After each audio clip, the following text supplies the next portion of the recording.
जानते हैं राजा जनक ने स्वयंवर की चिट्ठी हर जगह भेजी, लेकिन राजा दशरथ के यहाँ अवधपुरी में चिट्ठी नहीं गई। ऐसा क्या कारण था जो अवधपुरी में राजा दशरथ के यहाँ राजा जनक ने पत्र नहीं भेजा? आपको बता दें, एक समय राजा जनक के यहाँ पर एक महात्मा जी आए। उन महात्मा जी ने अपना कमंडल लियो और एकांत में भजन करने के लिए बैठ गए। तब तक एक पतिव्रता औरत अपने पति को कंधों पर बिठा कर के ले जा रही थी। उसके पति के था कोढ़, तो ले जा रही थी। अचानक वह मैया को पैर धोखे से महात्मा के कमंडल में लग गयो, पानी गिर गयो। अब पानी की बूंदें महात्मा के शरीर पर पहुंची।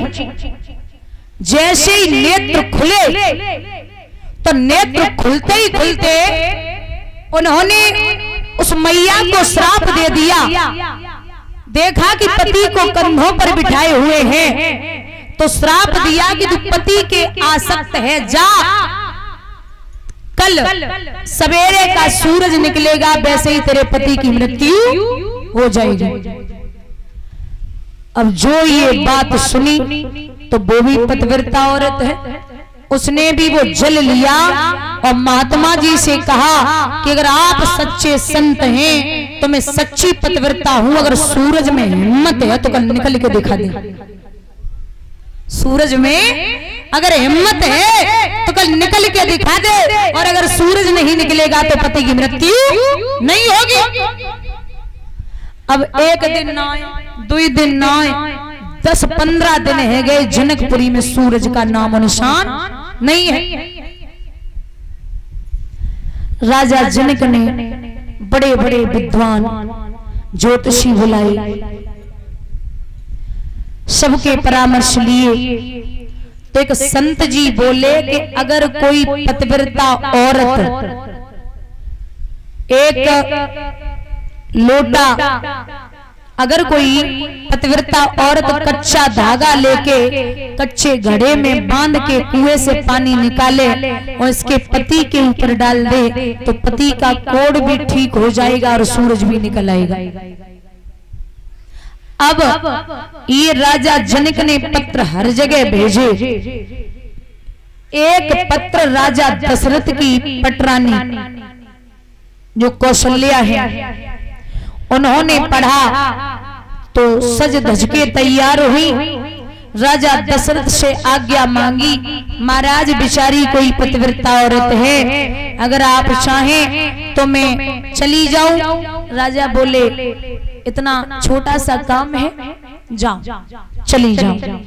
किसी के पति के प्राण बच रहे हैं तो जाना जरूरी है। कौशल्या ने जैसे ही बाहर कदम रखो तो एक मेहतरानी ने रास्ता रोक दियो, हाथ जोड़ के कहा कि महाराज, हे देवी, छोटा मुंह बड़ी बात कर रही हूं, जहां आपके नौकरों की जरूरत है, इतना छोटा सा काम आपके नौकर कर सकते हैं तो वहां रानियों को जाने की जरूरत नहीं है। बोले तुम जाओगी? बोले हाँ मैं जा रही हूं। अब मेहतरानी ने 16 श्रृंगार किए, सज धज के चली।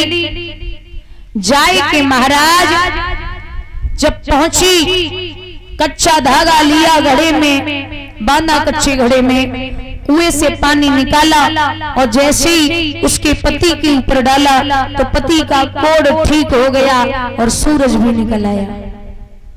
सब जय जयकार करने लगे, बड़ी प्रसन्नता है, बड़ी खुशी है।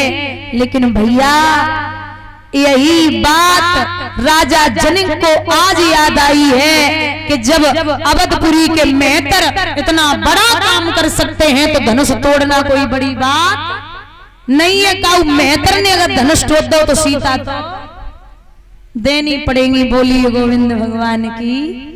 इसीलिए महाराज अवधपुरी में चिट्ठी नहीं।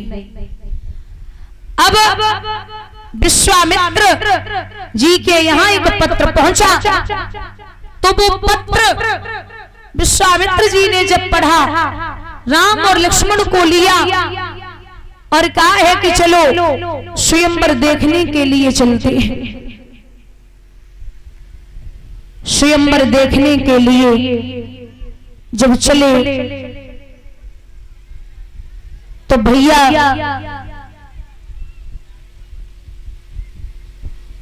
बड़ी खुशी है। रास्ते में क्या देखा, एक पत्थर की औरत पड़ी हुई है। राम जी पूछने लगे, गुरुदेव ये कौन है? बोले ये गौतम ऋषि की पत्नी है, नाम है अहिल्या। ये पत्थर कैसे हो गई? तो जवाब दिया, कैसे इसके पति ने श्राप दे दिया। क्यों? ये दिखने में बहुत सुंदर थी। महाराज अति की सुंदर तो लिखी ना होते।